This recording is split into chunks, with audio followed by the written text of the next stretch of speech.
Jean-Michel Apathy, nous recevons donc ce matin le ministre de l'Intérieur, Manuel Valls. Bonjour Manuel Valls. Bonjour Jean-Michel Apathy. Nicolas Sarkozy a fait l'objet d'une écoute téléphonique à partir d'avril 2013 à la demande de 2 juges d'instruction enquêtant sur un supposé financement libyen de la campagne électorale 2007.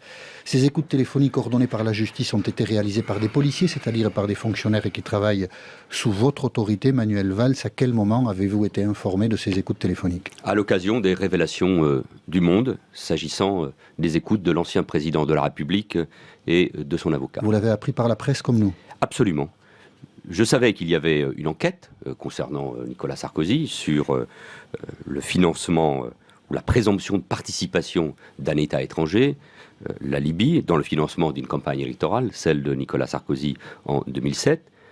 En décembre, j'avais été informé des seules interceptions concernant Brice Hortefeux, à l'occasion de la convocation du directeur de la PJ parisienne par le procureur de la République de Paris, puisque ce directeur de la PJ parisienne avait conseillé M. Brice Hortefeux, la presse en est fait l'écho, et j'ai décidé d'ailleurs, au mois de décembre, de démettre de ses fonctions le directeur de la police judiciaire parisienne. Voilà, les choses sont aussi simples que cela. Ceci veut dire, Manuel Valls, que le 26 février, au plus tard, la ministre de la Justice a été informée des écoutes téléphoniques concernant Nicolas Sarkozy. Elle en a parlé au Premier ministre, on l'imagine, puisque le Premier ministre disait que lui aussi avait été informé le 26 février, même s'il n'a pas précisé qui lui avait donné l'information. Et cela veut dire qu'au sein du gouvernement, l'information s'est arrêtée là, et que vous, ministre de l'Intérieur, vous n'avez rien su des écoutes téléphoniques. Bien sûr, et chacun reste dans son rôle. Et ne faisons pas insulte aux magistrats, ni aux policiers, les officiers de police judiciaire, qui agissent sous l'autorité de ces magistrats, des magistrats indépendants, des juges d'instruction.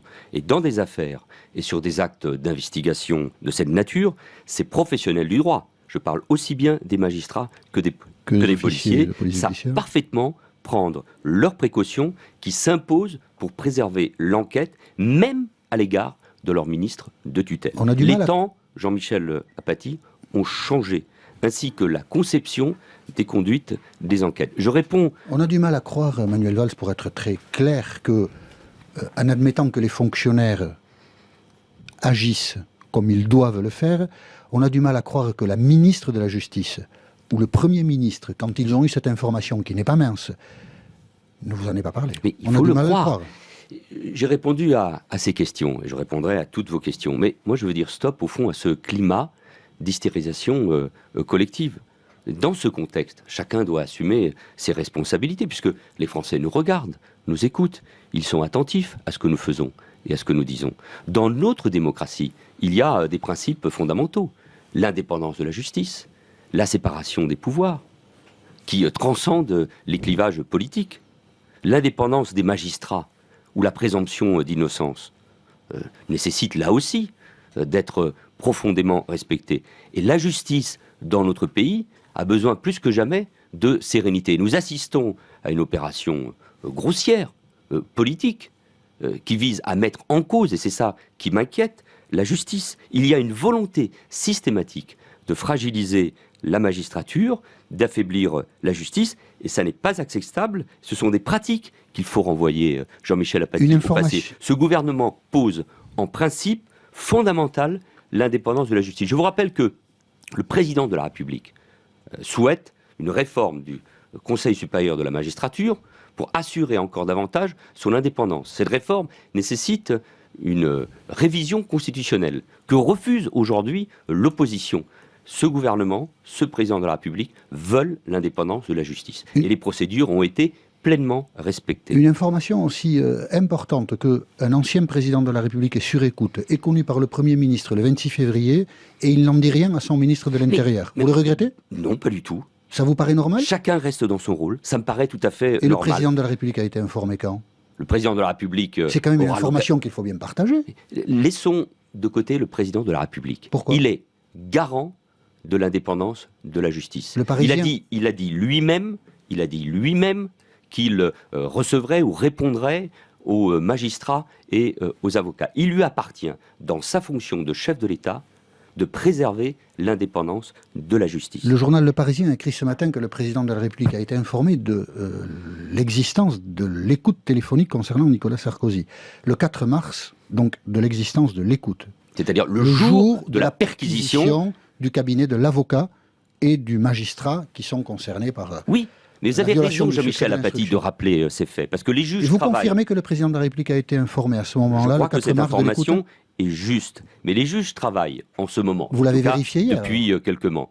Vous l'avez vérifié ces derniers jours, je veux dire, puisque vous-même, vous ne saviez pas qu'il était sur écoute. Les juges travaillent en ce moment sur 2 dossiers. Et voilà ce qu'il faut souligner. Et je le répète, une présomption de participation d'un État étranger dans le financement d'une campagne électorale, une présomption de trafic, d'influence et de violation du secret de l'enquête qui impliquerait un haut magistrat de la Cour de cassation. Ce sont des présomptions graves. Voilà la réalité. Et arrêtons la machine à diversion et laissons encore une fois la justice travailler en toute sérénité. Donc si on résume, Manuel Valls, vous me direz si c'est correct. Le 26 février, le Premier ministre et le garde des Sceaux ont été informés de l'existence des écoutes. Le 4 mars, le président de la République l'a été. Et de mémoire, le papier du Monde paraît le 11 mars.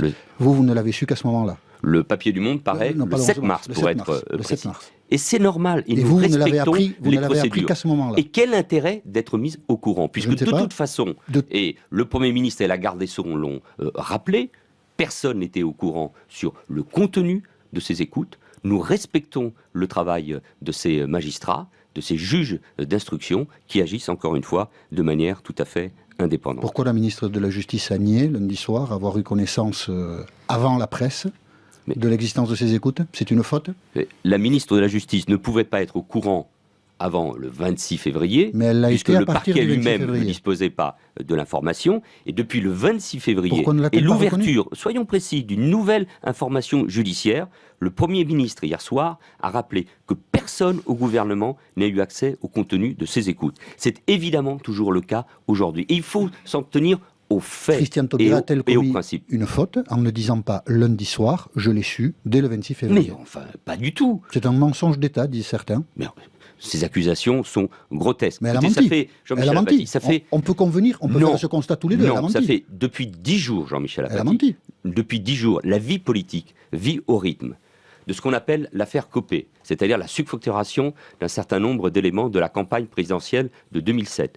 Nous vivons au rythme Surfacturation, des révélations éventuelle. Nous vivons au rythme, pas éventuel cette fois-ci, des enregistrements pratiqués par un collaborateur venant de l'extrême droite proche de l'ancien président de la République. Nous vivons au rythme de cette enquête concernant le présumé financement d'une campagne électorale par un État étranger, la Libye. Et on voudrait nous faire croire que c'est ce gouvernement qui est en faute et qui n'a pas respecté les règles et les principes de la République. Ça suffit. On aura l'occasion de poursuivre cette discussion avec les auditeurs d'RTL dans un moment. Toutes vos questions au 3210 au ministre de l'Intérieur. À tout à l'heure, Manuel Valls. 8h20. À tout à l'heure.